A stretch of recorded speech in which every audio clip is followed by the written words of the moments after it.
vuelvo a repetir, Hans Rothkisser está con nosotros, él es economista. Vamos a hablar sobre eso y otros temas, por supuesto, económicos, pero creo que este es el más importante por el momento. ¿Cómo estás? Hola, ¿qué tal?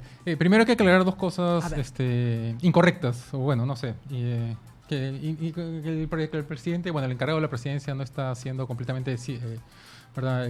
Cierto, ¿no? Uno es que efectivamente esto formalmente no es que le estemos dando plata a Petroperú para que ellos lo gasten, sino que Petroperú se está endeudando, ¿no? Con el aval del Estado. Pero todos sabemos que Petroperú no tiene capacidad de pago, ¿no? Es una empresa que no da utilidades hace muchos años, ¿no? Entonces, ¿con qué recursos, o sea, va a pagar eso, ¿no? Si un bodeguero se presta plata, es para con eso invertir en algo, de tal manera que genera riqueza y con eso devuelves el préstamo. Pero en este caso, Petroperú no genera riqueza. Al contrario, está generando solamente más pérdidas, ¿no? Entonces, una cosa, y la otra cosa es que está sobreendeudada, ¿no? O sea, ya tiene una deuda que supera a sus activos.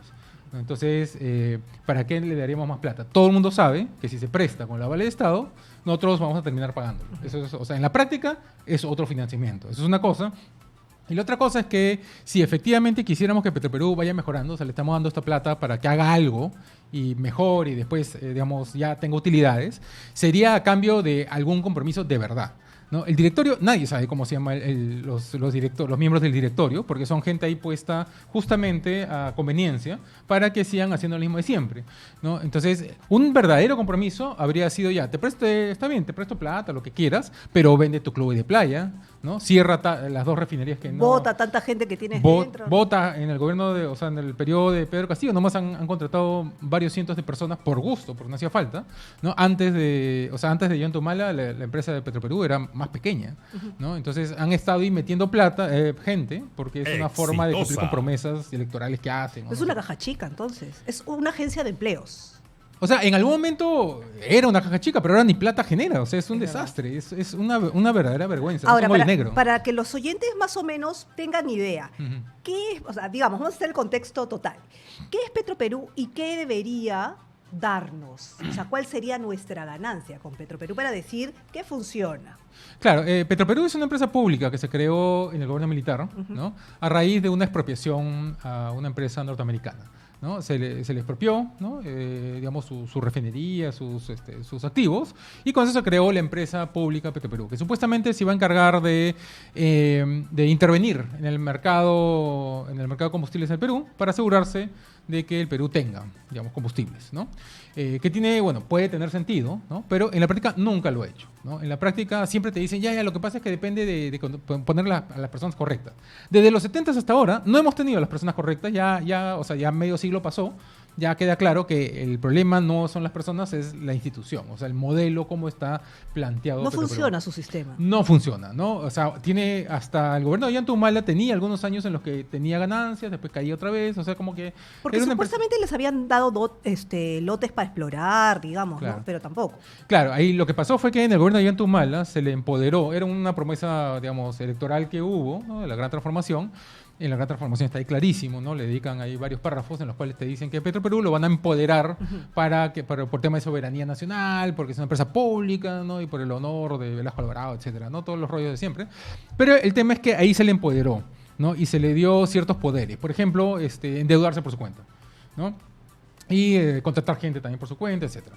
Si, por ejemplo, el Banco de la Nación, ¿no? Que es otra empresa pública que tenemos, quiere endeudarse o quiere, no sé, pues contratar 1,000 personas más porque se le ocurrió a alguien, igual tiene que ser aprobado por ciertas estructuras que tenemos. Petroperú no. Petroperú hace lo que le da la gana, independiente, ¿no? totalmente. Claro, se le ha empoderado, ¿no? Entonces, desde el gobierno de Ollantumala hemos visto este deterioro gradual de la empresa, ¿no? En temas financieros, en temas de ganancias, en temas de utilidades, todo eso ha empezado con el gobierno de Ollantumala. Ahora ya estamos viviendo ya el descuento, ¿no? O sea, ya las consecuencias últimas de una mala decisión tomada en ese entonces. Pero entonces, esta empresa está quebrada, porque no tiene ni para producir, no tiene ni siquiera para pagar sus planillas. Ya está quebrada hace años, ¿ah? Ya, o sea, es un muerto viviente. Entonces, ¿para qué quiere plata? O sea, esta plata que pide, ¿para qué es? Porque dice, si no se van a quedar sin combustible, parece extorsión. Claro, eso también hay que tener cuidado con esa amenaza, porque Petroperú ahorita maneja solamente el 20-25% del mercado, ¿no? De combustibles. Entonces, si mañana la cerramos con llave, van a haber empresas privadas que van a decir, ya, ok, entonces yo me meto, ¿no? O sea, listo. O sea, tenemos empresas privadas que están manejando el otro 75% del mercado, Dicen, bueno, pues Si no puede. empezaría a colocar más en el mercado, van a haber otras empresas que van a querer entrar. O sea, va a ser una crisis de, no sé, de un O sea, ¿no va a tiempo, pasar ¿no? nada? No es que no pase nada, pero va a ser algo que se va a solucionar Ya. por su cuenta. Ok. ¿No? O sea, no es como que el Perú sin Petroperú va a desaparecer o algo por Ya. el estilo, ¿no? O sea, se va a quedar sin combustible, va a dejar de subsistir. O sea, ese no Hay es el opciones. caso. Claro. Ahora, ¿es una buena opción que entren más capitales externos ¿A Petroperú o al mercado? al mercado? Al mercado de combustible, sí, claro, por supuesto. El problema es que opciones. justamente desde el gobierno de Ollantumala hay una serie de candados que se colocan para que si tú quieres tener presencia en ese mercado, en algunos segmentos, te obligan a ser socio de Petroperú. Entonces, ahora, por ejemplo, ahora último, el año pasado, hace poco, había una empresa privada que tenía la concesión para explotar ciertos lotes en la selva y le dijeron, no, ¿sabes qué? Mejor ya no. Tú ya no, ahora te lo vamos a dar a Petroperú. ¿No? Entonces, eso es lo que en economía se llama competencia desleal. O sea, ¿no? no es serio. Claro, es una empresa pública que tiene acceso al que hace las reglas. ¿No? Entonces, tú no estás compitiendo en igualdad de condiciones, porque en cualquier momento a algún gobernante o alguna autoridad, o sea, haces una negociación por debajo del río Claro. y dices, no, verdad que estos patas necesitan capital, ¿no? O necesitan caja, entonces le vamos a dar estos lotes. No, ahora esos lotes no están en operación hoy en día. O sea, se la quitaron unas empresas privadas que lo iban a explotar con su plata y, en fin, iban a... Y se los dieron a... Claro, se le dan a Petroperú y esos lotes no están en operación. No, porque no o sea, tienen por plata. gusto. Claro, por gusto se lo dieron, Exacto. ¿no? O sea, entonces, en realidad es una carga para la sociedad peruana. Claro, porque ¿no? nosotros somos los que pagamos cuando piden Claro, piden- cada vez que piden estos rescates, estas cosas, están pagando con dinero de nuestros impuestos y ese dinero es el que ya no se puede usar en becas, en, ¿cómo se llama? Exacto, pero en no postas tiene plata. médicas, ¿no? Ya, pero hay algo que ha dicho el presidente hoy día que es... Encargado de la presidencia. Tienes que tener Perdóname, cuidado. encargado de la presidencia. Bueno, falta tampoco. Bueno, él ha dicho que está poniendo sus condiciones también, ¿no? Que tiene que ver ese directorio cambiarse, porque como no funciona, entonces si cambian el directorio, entonces sí va a soltar. Pero es una condición de juguete, pues, porque el directorio, o sea, el que maneja Petroperú no es el directorio, es el sindicato de trabajadores, ¿no? Entonces, durante el gobierno de Dina, Gerí, en realidad, durante el gobierno de Gerí, se habló de un proceso que se iba a iniciar en preinversión para dividir la empresa, para ponerla en orden, ¿no? Y el directorio está todos de acuerdo, ¿no? Al final, ¿por qué ese proceso no ha llegado a conclusión? O sea, duró 2 meses esa primavera nada más. Es porque el sindicato No quiso. de trabajadores de Petroperú, que es el que tiene poder político detrás de la empresa pública, es la que bloqueó todo, ¿no? Empezó a moverse y bloqueó todo. ¿Qué es lo que pasa? Que estos señores viven muy bien, tienen entre 16 y 18 sueldos al año, ¿no? Tienen un club de playa, tienen muy buenos sueldos para el mercado, ¿no? Y saben perfectamente que si se empieza a reordenar la empresa y se empieza a buscar eficiencia, y se empiezan a aplicar criterios de competitividad, ¿no? Digamos, lo que una empresa privada haría, muchos de estos van a salir a la calle, ¿no? Y muchos otros van a empezar a perder gollerías, ¿no? Ya. Entonces, ellos son los que bloquean todas estas Pero cosas. no tiene sentido porque tú lo que quieres es que tu gallina de los huevos de oro te siga dando, no que se muera. Bueno, es que está tratando con gente que no está pensando en el futuro, no está Ok. pensando en sus Ok. 18 sueldos al año, ¿no? Ya, ok. Otra de las propuestas que se dio es precisamente que para reorganizar Petroperú, para que pueda reorganizarse o para que valga la pena, es crear esta figura de que no se privatice en realidad, sino que lo que se privatice es la administración, que sea un privado Claro. que administre. Claro, que ¿Eso se entregue en funcionaría? concesión. Que se Claro. entregue en concesión la administración de la empresa. Eso ya se ha intentado varias veces y nadie la quiere tocar. ¿No? Porque todo el mundo sabe que si ahorita nosotros ponemos una consultora y tomamos y nos dan la concesión de la administración, tenemos que lidiar con el sindicato de Petroperú, ¿no? Y no hay forma. O sea, ellos tienen el poder político, Ya. ¿no? Entonces, ¿para qué me quemo? Si todo el mundo sabe que eso es lo que va a pasar. Bueno, entonces, ¿qué hacemos con Petroperú? Que se cierre nomás. De hecho, durante el gobierno de Dina, Lincha. no sé si te acuerdas, en cierto momento pusieron en el directorio a varios miembros del directorio eran personas conocidas del mundo de las finanzas. Porque se asumía, ¿no? O sea, inocentemente se asumía que el problema de Petroperú era financiero, te decían. Mucha gente te dice eso, ¿no? Es un problema financiero, de caja, que es el otro, ¿no? Entonces, cuando entra esta gente, dice, bueno, vamos a encontrar la manera, ¿no? De jalar esta pitita, ¿no? Y encontrar financiamiento, todo. Estos señores no duraron ni medio año, ¿no? Porque al final el problema de Petroperú no es financiero, es un problema político, ¿no? Tenemos un grupo ahí metido Que no te deja que hacer vive nada. bastante bien, que está bien, tiene buena capacidad de generar presión política y que no te deja hacer ningún cambio. Ya. Entonces, justo ahora que hablas de las presiones políticas, es decir, no va a pasar nada con Petroperú por lo menos hasta la próxima gestión, o por lo menos, ¿no? Pero como todavía no sabemos qué va a pasar en la próxima gestión, porque todavía ni siquiera sabemos quiénes van a pasar a la segunda vuelta, bueno, más o menos, pero hay dos modelos claros, digamos, para hablarlo así, ¿no? 3 personas, 2 modelos, ¿está bien? ¿Estamos de acuerdo en eso? Ok, entonces, en base a Petroperú, y ya de ahí puedes desglosar todo lo demás que quieras, en base a estos 2 modelos, ¿a qué nos enfrentamos los peruanos? ¿Qué es lo, entre comillas, para que la gente esté informada a la hora que vaya a votar, ¿no?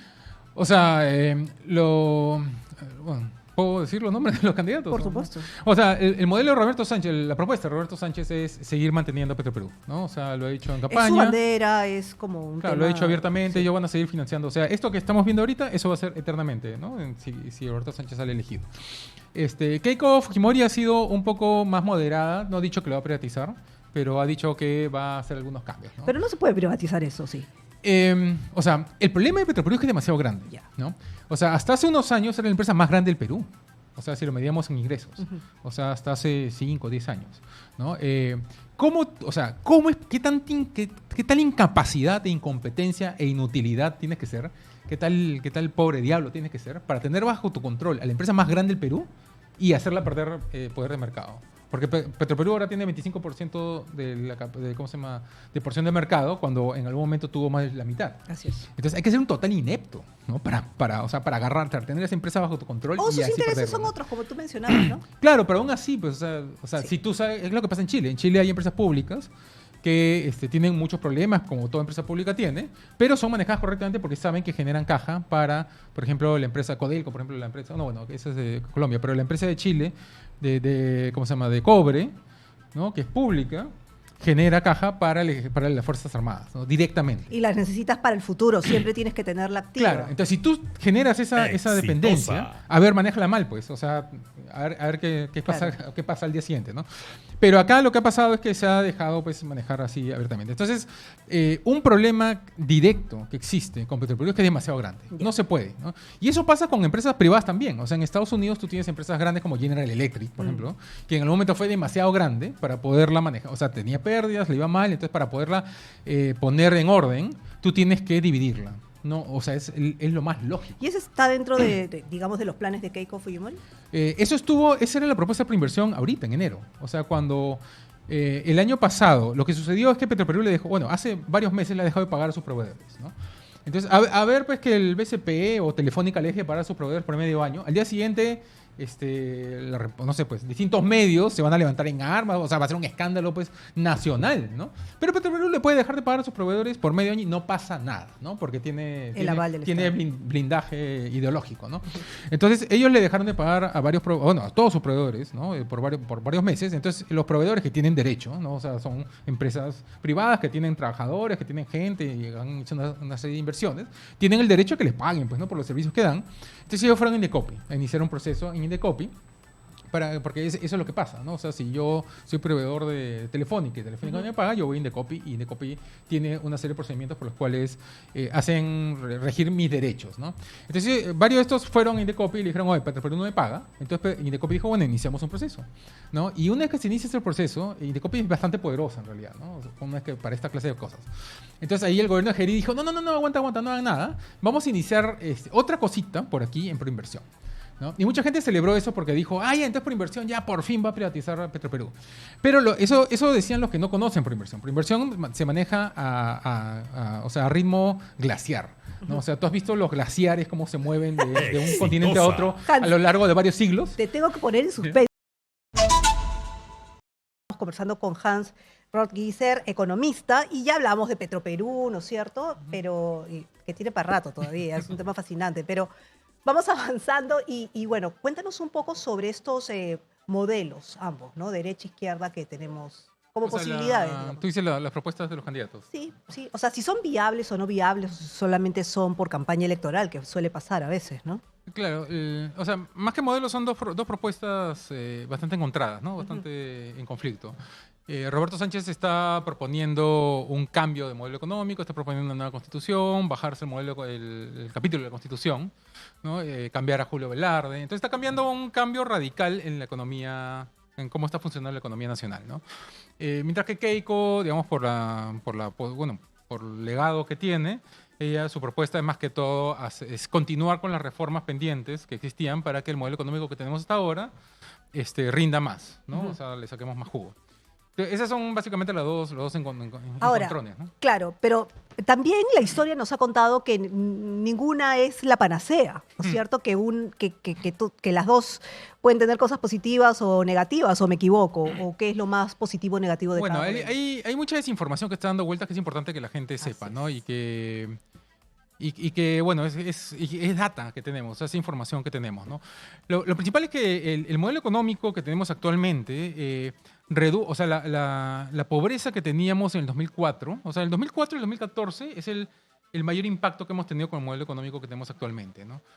Porque antes estamos aplicando una serie de reformas, estamos, digamos, jalando los hilos, estamos creando las instituciones necesarias para que esto funcione, y en el 2004 realmente se empiezan a sentir los efectos, ¿no? En el 2004, más de la mitad de la población estaba en situación de pobreza, ¿no? Y eso lo notas bien claramente en que, por ejemplo, sectores como servicios no rendían. O sea, ¿cuántos cines habían en Lima? Por ejemplo, Cusco no tenía cine, ¿no? En esa época, porque la gente no gastaba en esa clase de cosas porque no tenía. No consumía. Claro, entonces en el 2004 más de la mitad de la población estaba en situación de pobreza. Para el 2014 era menos de un tercio, o sea, alrededor de 20%, ¿no?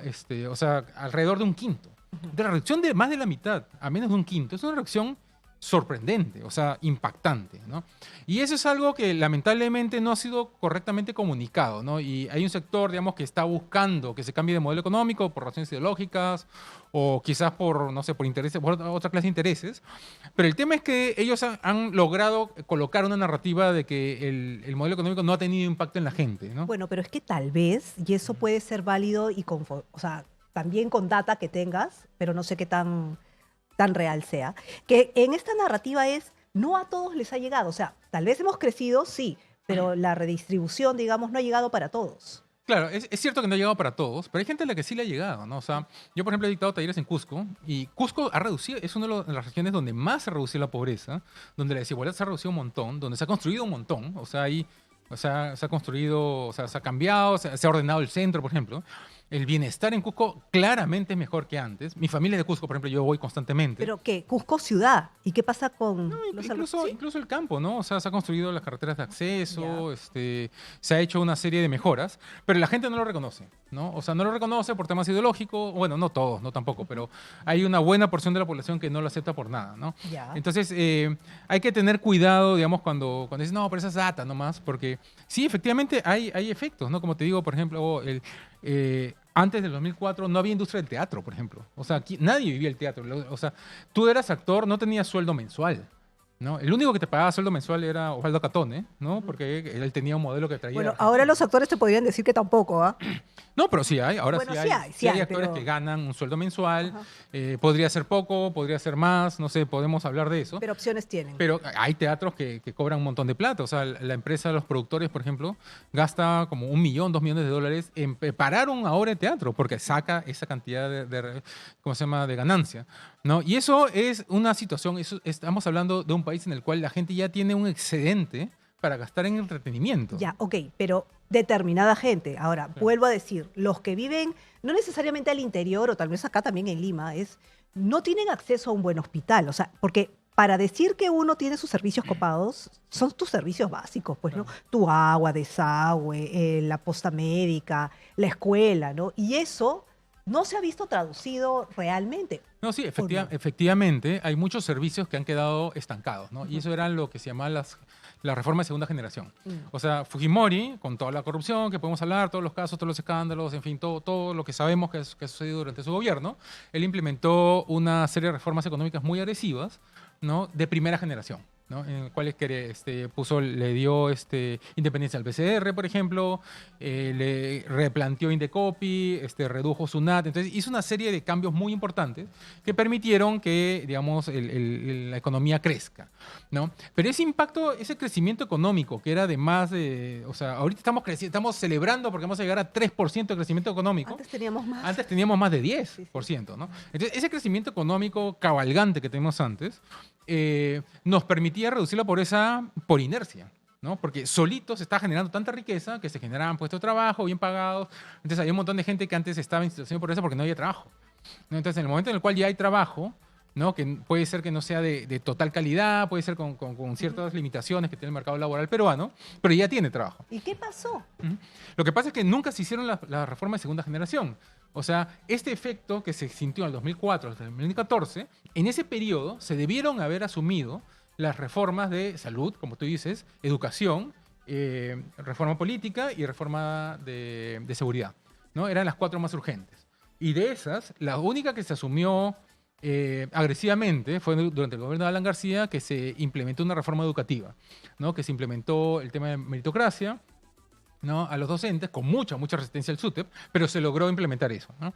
Después en Tumala se tumbó partes cruciales, digamos, de ese modelo que se había planteado educativo, pero por lo menos ya teníamos algo que permitía que los docentes públicos sean bien pagados, ¿no? Mucha gente va a pitear, mucha gente va a decir, no, que eso es mentira, que esto es otro, pero los docentes públicos en el Perú son de los mejores pagados de Latinoamérica, ¿no? Y se ha subido el sueldo de esta gente como 7 veces en periodos de... O sea, un gobierno en promedio en el Perú le sube 7 veces el sueldo a los docentes públicos. O sea, están bastante bien pagados, ¿no? Pero dice que les deben todavía. Claro, que hay una deuda social, que eso es con los jubilados, pues, ¿no? Con los jubilados. Sí, que ya salió, pero... Claro, pero no reglamentado. ese es un tema que, según el Consejo Fiscal, ese tema que Balcázar dice, bueno, lo pagaremos, hay que rascar la olla, creo que fue la expresión que usó, es la ley de mayor impacto en el déficit fiscal de todas las leyes que se están hablando. O sea, podría ser un nos va a engaño, costar también. más que los rescates a Petroperú, que los avioncitos estos de guerra a los que causó tanto escándalo. Pero esto en especial, que va a causar mucho más impacto en el déficit fiscal, que va a hacer que paguemos menos becas, menos postas médicas, o sea, que haya menos dinero para todo eso nadie dice nada, ¿no? Ahí calladito. ¿Cuáles son las bombas económicas que va a recibir el próximo gobierno? Quien sea, derecha, izquierda, ¿cuáles son las bombas? Hay un montón en realidad. Hay un tema, o sea, lo que pasa es que lo que hemos tenido en estos años es una estabilidad macro con populismo micro, Ya. ¿no? Entonces hay pequeñas cositas que van soltando los gobiernos populistas que hemos tenido hasta ahora, ¿no? Porque hay gente que cree, que dice, no, que hemos tenido 25 años de gobiernos neoliberales, te dicen, ¿no? O la derecha gobierna. Ya, es imposible, así, totalmente inviable que digamos que tenemos un gobierno de derecha con Petroperú. O sea, la mera existencia de Petroperú desmiente cualquier narrativa que nos quiera hacer creer que tenemos un gobierno de derecha. Imposible, pues imposible. O sea, un gobierno de derecha se la tumbaría al día siguiente. Porque también te podría decir, ¿y qué pasa eventualmente si sale Roberto Sánchez? No va a poder hacer sus cambios porque no lo van a dejar. Ya, pero eso también es un poco engañoso porque ahora vamos a tener han cambiado las reglas de juego. Ahora tenemos 2 cámaras. No, entonces, por ejemplo, te dicen, ya, no importa, elijan nomás a Roberto Sánchez, que si se pone radical, lo vacan de nuevo.